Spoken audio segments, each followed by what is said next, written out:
Então, pessoal, continuando a análise, eu vou tentar resumir, mas é muito difícil deixar coisas de fora aí do discurso dele, né? Mas vou tentar. Essa é a parte 3, o resumo resumo e comentários do Ernesto Araújo, discurso de posse dele. Vamos ao discurso. Nós temos tradições, é claro, né? Mas precisamos empregá-las como estímulo para buscar a verdade e a liberdade, como serviço à pátria, como serviço a todos os brasileiros, tanto os mais humildes quanto os mais afortunados do nosso povo, esse povo que uma ideologia perversa não mais divide. Bom, pessoal, essa ideologia perversa que dividiu o povo brasileiro, na verdade ainda divide o povo. Ele talvez queira dizer essa ideologia perversa que agora está fora do poder. Ele está se referindo, é uma referência clara ao marxismo, especificamente, que divide perversamente o mundo em classes. Então é o homem contra a mulher, o heterossexual contra o homossexual, os pais contra os filhos, brancos contra negros, ricos contra pobres. É sempre o pano de fundo é opressor, oprimido. E eles vão colocando na figura do opressor quem eles quiserem, o professor e aluno. Então, o aluno em relação ao professor é o oprimido, né? Essa coisa de conflito, de luta de classes, tal, é essa ideologia que tanto prejudicou o Brasil. O professor não está contra os alunos, nem vice-versa. Não há guerra. Todos podem estar buscando um mesmo objetivo. Que se criou. Nós nos apegamos muito à nossa própria autoimagem e fizemos dela uma espécie de um ídolo. E ficamos nos olhando um pouco no espelho, dizendo que nós somos o máximo e dizendo que os governos não nos entendem, mas que o Itamaraty está acima dos governos. Nós nos tornamos diplomatas que fazem coisas que só são importantes para outros diplomatas. Isso precisa acabar. Deixemos de olhar no espelho e passemos a olhar pela janela, ou melhor ainda, vamos sair à rua para o Brasil verdadeiro. Não tenhamos medo do povo brasileiro. Somos parte do povo brasileiro. Então, esse é um discurso que casa com aquele do sentido da missão, do sentido da programação existencial. O que pensa também? O poeta superior diz o que sente. O poeta médio diz o que decide sentir. E o poeta inferior diz o que acha que deve sentir. O mesmo talvez se possa dizer do diplomata. E o mesmo se aplica a um país na sua presença internacional. Por muito tempo o Brasil dizia o que achava que devia dizer. Era um país que falava para agradar os administradores da ordem global. Queríamos ser um bom aluno na escola do globalismo e achávamos que isso era tudo. Éramos um país inferior, aplicando a classificação de Fernando Pessoa. Mas o Brasil volta a dizer o que sente e a sentir o que é. Certa vez eu ouvi o professor Olavo referir-se a um trecho do Dom Quixote de Cervantes. A minha observação é Olavo de Carvalho sendo citado. E nas universidades, nada. Não falam uma linha, não citam, é proibido, é censurado Olavo de Carvalho. Eu farei uma menção diretamente à minha universidade atual de filosofia. Onde está Olavo de Carvalho? Um dos filósofos mais influentes da atualidade no Brasil, um filósofo que tem indicado ministros, e vocês não citam uma linha para turmar já. Não tem doutrinação ideológica, não tem isso. Tem sim. Tá? Então, registro aqui a citação do professor Olavo de Carvalho. Que é talvez o ponto central dessa obra. É quando Dom Quixote está caído à beira do caminho, em algum lugar da La Mancha, em uma espécie de delírio, e começa a conversar com os passantes, como se fossem o marquês disso, o conde daquilo, ou algum herói de cavalaria, enquanto fala das suas próprias façanhas. Lá pelas tantas, ele se refere a um camponês que está passando, como o Marquês de Mantua. E o camponês para e olha para ele e diz: "Espera aí, eu sei quem é o senhor. Eu não sou o Marquês de Mantua, eu sou seu vizinho, Pedro Alfonso, e o senhor não é Dom Quixote. O senhor é um bom homem que eu conheço há muito tempo, o senhor é Alonso Quijano." E Dom Quixote para um segundo, pensa e responde: "Eu sei quem sou." Então, gente, que fantástico, né? E eu gostaria de repetir: eu sei quem sou. Eu opto por ser Dom Quixote. Eu prefiro ser Dom Quixote, ainda que seja um mero sonho, do que alguém que não faça nada, alguém que não saia na sua aventura e siga seus sonhos. Aqui tem uma mensagem muito expressiva, muito relevante. Eu me arrisquei, e aí eu digo por mim mesmo, vocês sabem da minha história. Eu me arrisquei quando fui às ruas, eu me arrisquei quando dei suporte a vários movimentos populares. Como eu, muitas pessoas foram às ruas, muitos brasileiros se arriscaram, uns que não tinham nada a perder, é bem verdade, então acredito ser mais fácil, outros como eu com muita coisa a perder, muita coisa, principalmente aqueles que são pais, né? Aí você pensa 20 vezes mais do que quando você não tem filhos. A paternidade lhe dá um senso conservador, um senso de responsabilidade muito grande. Mas eu cheguei à conclusão que eu deveria ir à luta, porque eu não me sentia confortável para abandonar o Brasil. O Brasil é nosso.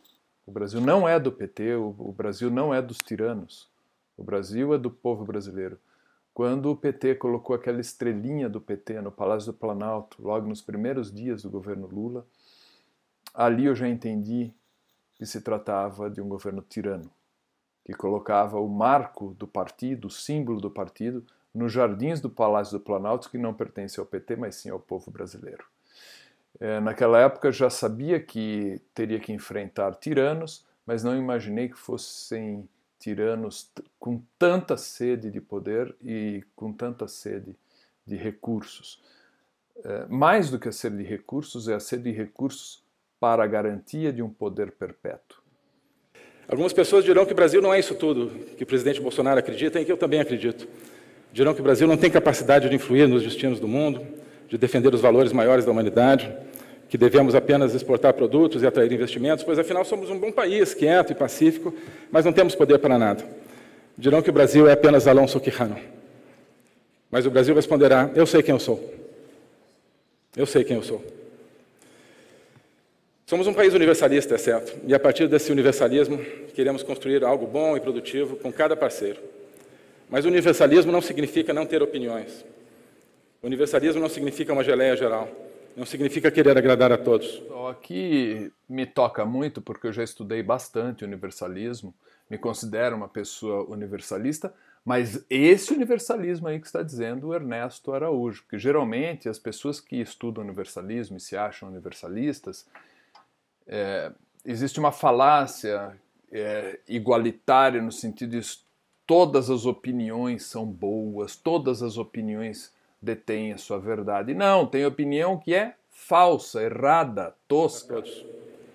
A vocação do Brasil não é ser um país que simplesmente existe para agradar. Queremos ser escutados, mas queremos ser escutados não por repetir alguns dogmas insignificantes e algumas frases assépticas, queremos ser escutados por ter algo a dizer. Nós buscaremos as parcerias e as alianças que nos permitam chegar onde queremos. Não pediremos permissão à ordem global, o que quer que ela seja. Defenderemos a liberdade. Aí, meu caro, não tem que pedir permissão para a ordem global, coisa nenhuma. Nós somos autossuficientes, somos uma nação soberana, e a ordem global sim é que tem que nos respeitar do jeito que somos. Porque quem abaixa muito, faz um movimento muito genuflexo, acaba se tornando uma marionete, um títere robotizado à disposição de outros interesses.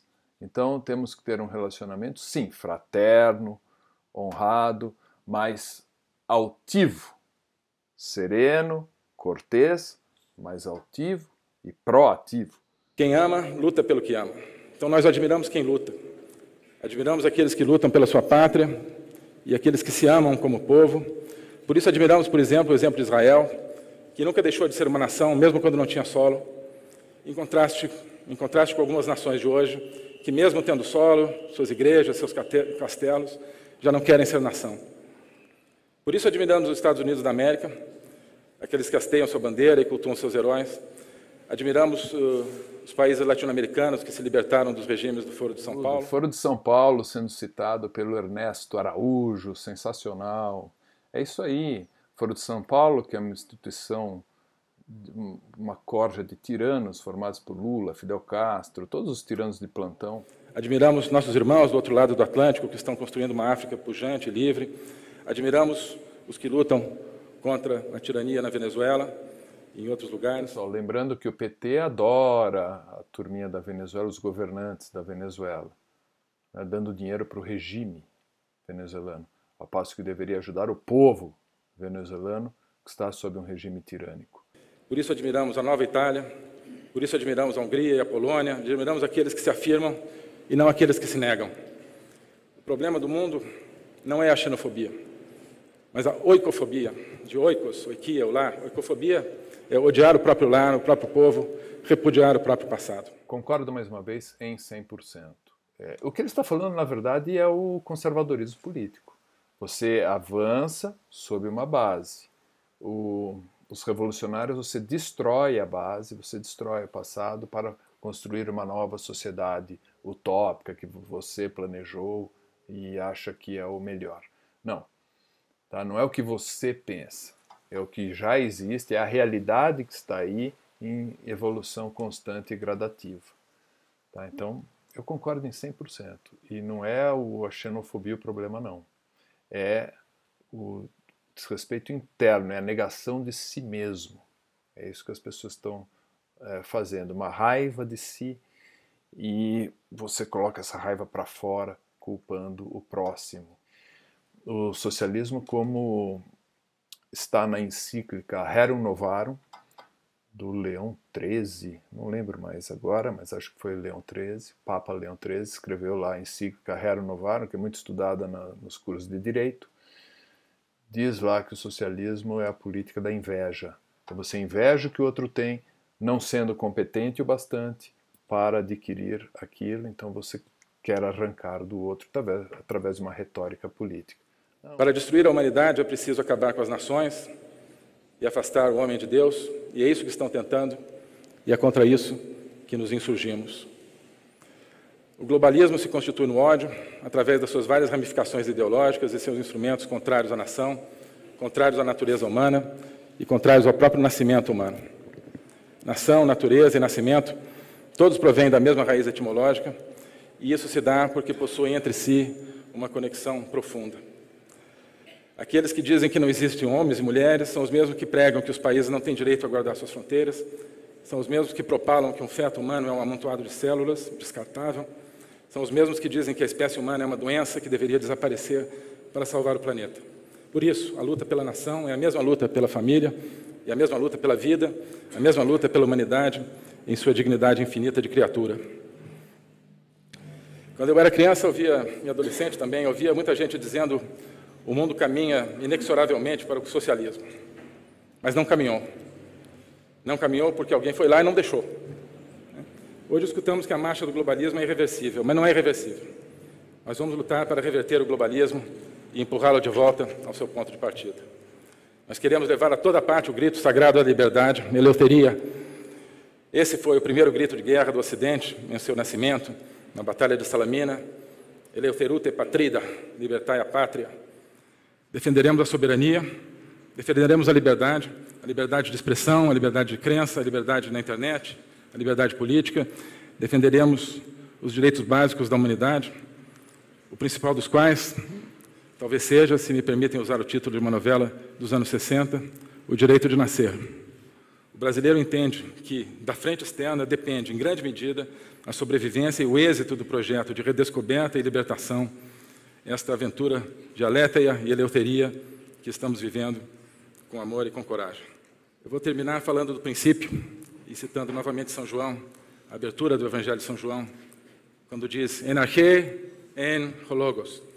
No princípio era o logos, a palavra, o verbo. Arche significa, é a última palavra em grego que eu vou dizer aqui, arche significa princípio, tanto hoje, significa princípio, tanto no sentido do início, quanto no sentido, principalmente, de força estruturante, princípio estruturante. A realidade, pelo menos a realidade humana, está estruturada em torno da linguagem, da palavra, do verbo, portanto, do logos. Tudo o que temos, tudo o que precisamos é a palavra.